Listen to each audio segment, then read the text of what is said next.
All right, I've got a 500i here that's in for some performance work. And I've already seen a handful of red flags, no pun intended, on this saw that's in just for some performance work. I think I'm gonna put this back together just to make sure it runs. I mean, I was told it runs and it probably does, but you know, that's not factory. There's a fix for that, I think. Missing a front dog.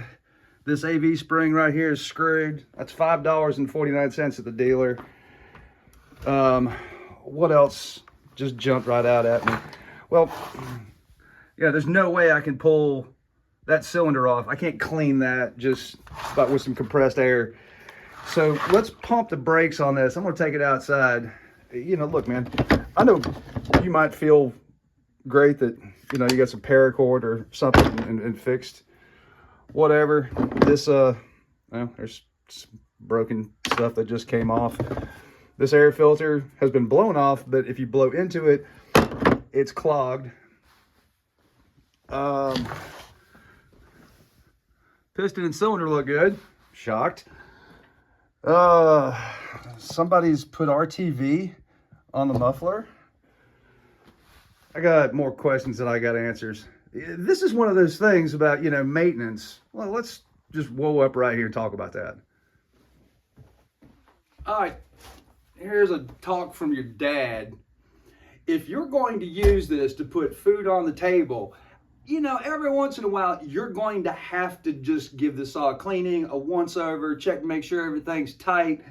I think the reason why this muffler looks curiously newer than the rest of it is that perhaps this muffler rattled loose at some point in time and messed up the muffler. You just got to go over your saw and make sure everything's tight. You've got to do some maintenance here and there. You know, when you go and buy a car, you know, they don't say, good luck, we'll see you in 250,000 miles. You know, you got to do brakes, you got to do oil changes, you got to do whatever.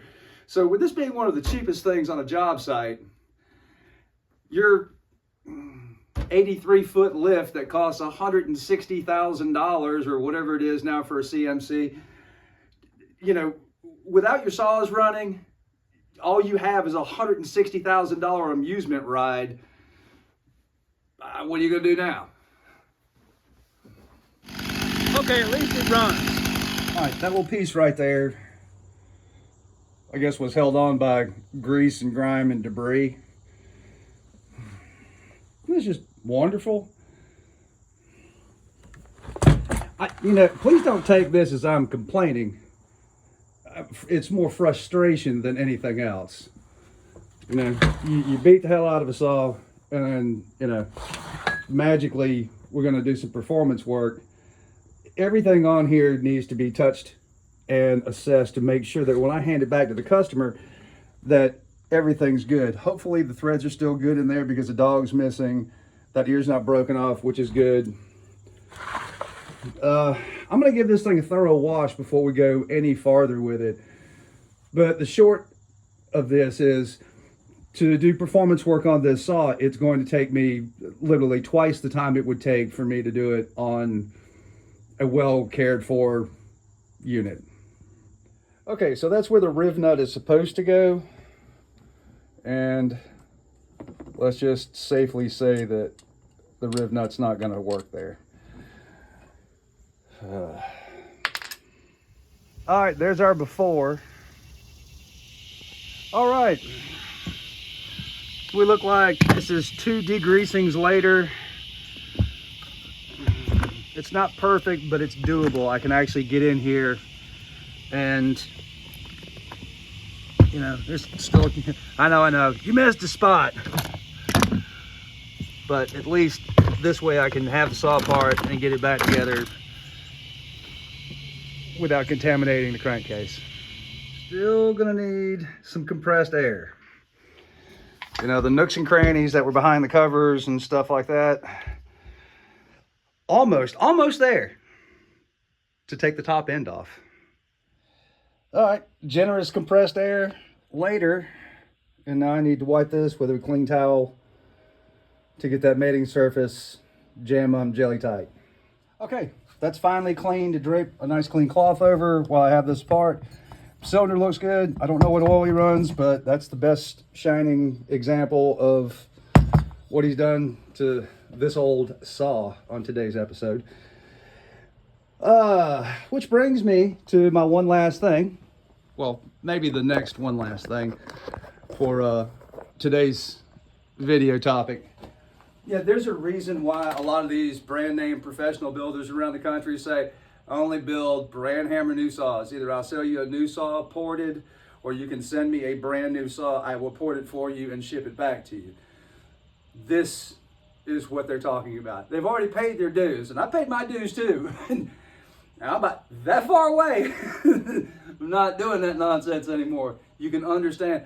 All said and done, I think from the first time I started this, I'm probably an hour, 20, 30 minutes into this. So let's take a brand new 400, rip it apart, and see how fast that goes. All right, little time lapse for what's upcoming. Okay. New. Came straight from the dealer.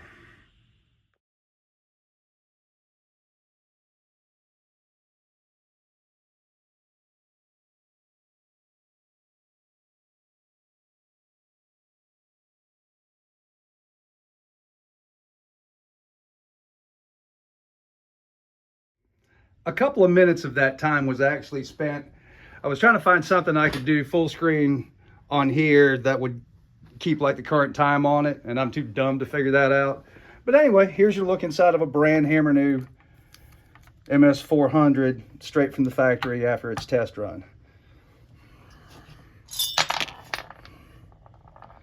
You'll see a little bit of shadowing there, and this is just break-in in a sterile environment. Pretty cool, huh?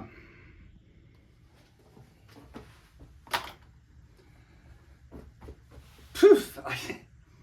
I don't think I need any words. Y'all have a great day. I'll see you on the next one.